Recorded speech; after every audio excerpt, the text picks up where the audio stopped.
The night sky above New York was soft with a faint haze, the kind that blurred the edges of neon signs and dimmed the stars almost out of existence. The city hummed the way it always did, subways rushing underground, taxis honking in short bursts, and voices weaving into the air like threads of a restless tapestry. It was not a quiet place, nor was it meant to be. Yet in the middle of all that noise, a young girl in black stood still, listening. Wednesday Addams had always been good at listening. Not just to words, but to the silences between them, the subtle shifts in mood, the hidden rhythms of a place. New York, for all its chaos, was no different. It spoke in 1,000 tongues, and she absorbed them like a dark sponge. By her side, or rather, crawling just ahead of her, was Thing, the disembodied hand that had been her companion for as long as she could remember. They had arrived hours earlier, under the veil of dusk, and already the city was overwhelming Thing. The hand twitched nervously at every corner, recoiling from the sudden flash of headlights or the thunder of the subway grates. For Wednesday, however, this unease was expected. New York was not Nevermore Academy. It was not the Addams Mansion. It was alive in a different way, louder, sharper, more insistent. She took a step forward, and Thing hesitated before crawling after her. A calm beginning. Wednesday had promised herself that this trip would be simple. A test, nothing more. She wanted to see if Thing could handle the world on its own, just for a short while, just long enough to understand that freedom could be both liberating and terrifying. They walked through Central Park first. The trees stood tall against the city lights, shadows stretching long over the paths. Children played on the grass even though the hour was late. Couples strolled hand in hand. Joggers moved past with the steady rhythm of tired breaths.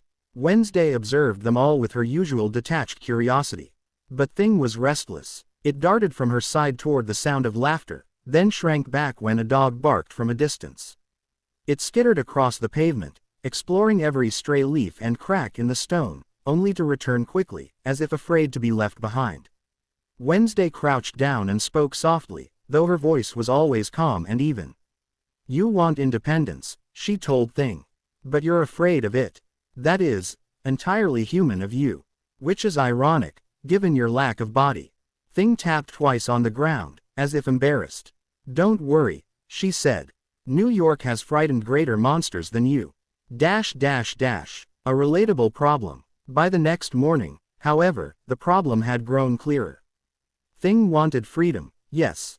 It wanted to crawl off into the city, to feel the pavement and glass beneath its fingers, to test its courage against the noise and the lights. But whenever it tried, fear pulled it back. A horn blaring too close, a crowd rushing too quickly, a stranger's suspicious eyes, it was too much. Wednesday found herself watching with a mixture of amusement and something softer. It reminded her of people she had known at school, and perhaps even of herself in rare, unguarded moments. The desire to be brave, colliding with the weight of hesitation.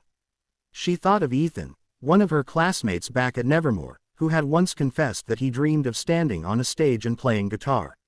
But when the moment came, when the crowd looked at him, his hands had trembled too much to strum a single note. Or of Claire, who spoke endlessly of traveling the world but never left her small town, rooted by invisible fears. Thing's struggle was no different. And Wednesday, despite her reputation for coldness, felt a flicker of recognition. That evening, she decided to test him. A gentle twist. The streets of Times Square were alive with light. Billboards blazed overhead, and the sidewalks pulsed with tourists and locals moving in every direction. It was the very heart of the city's chaos, and Wednesday led Thing straight into it. He froze almost instantly, overwhelmed by the press of shoes and the vibration of footsteps. His fingers trembled, curling tightly as though to protect themselves. A passerby gasped and pointed. Someone else laughed, assuming it was a clever trick, a bit of street magic. Wednesday stopped in the middle of the square. Her black clothes made her stand out against the electric brightness around her, but she did not care. She crouched low again, her voice steady and slow. "Thing," she said, "look at them. They stare, but they do not see. You are strange to them, yes. But strange is not a crime. You are afraid because you think you are alone. You are not. I am here, and more importantly, you are here. Existing. That is enough." Thing twitched, uncertain. Crawl forward, she instructed. Just once. And if you survive, do it again. Small victories build empires. The hand hesitated, then moved. Just a few inches. The crowd gasped again, laughter bubbling around them, but Thing did not retreat. Another inch. Then another. Soon it was weaving between shoes, darting past boots and sneakers, earning startled shouts and nervous giggles. And Wednesday, who rarely allowed herself to smile, felt her lips curve ever so slightly. Building emotional depth. Over the next days, Thing grew bolder. In Washington Square Park, he climbed onto a chessboard and startled two old men mid-game. On the subway, he clung to the railing as the train rattled through tunnels, refusing to let go despite the speed. In a quiet bookstore in the East Village, he perched on a stack of novels while the owner, mistaking him for a strange puppet, nodded in admiration. Each time, the fear returned, but each time, Thing overcame it a little faster. Wednesday walked beside him, sometimes guiding, sometimes merely observing. She found herself reflecting on her own choices. For all her confidence, she too had built walls around herself. She had told herself she didn't need friends, didn't need trust, didn't need warmth. And yet, here she was, watching a severed hand stumble toward courage, and feeling a strange ache of pride. The city, for all its noise and glare, had become a mirror. A satisfying, emotionally grounded ending. On their final evening, Wednesday and Thing stood at the edge of the Brooklyn Bridge.